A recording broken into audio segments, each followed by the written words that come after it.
If you're considering adoption, I think you should get the advice of an attorney right away, from the first minute you're thinking about it, because there's certain things that may or may not need to be done depending on what type of adoption you're doing.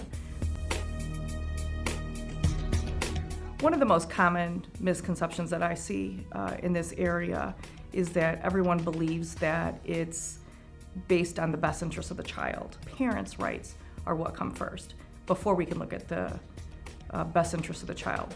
Open adoption is something that you can talk to the biological parents about, and you can say, look, if you can be involved in your child's life, would you consider consenting to the adoption?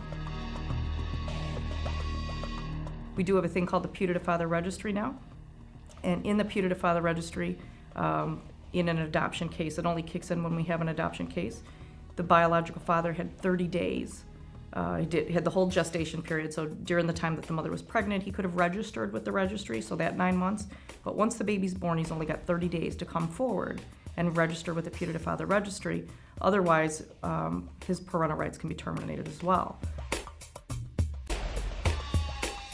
On a related adoption, you could be in and out and completed with the adoption within 60 days. That's about the soonest I've ever seen it, and that's when the parents are consenting. If you have to terminate somebody's parental rights, that can take quite a while sometimes. Depends.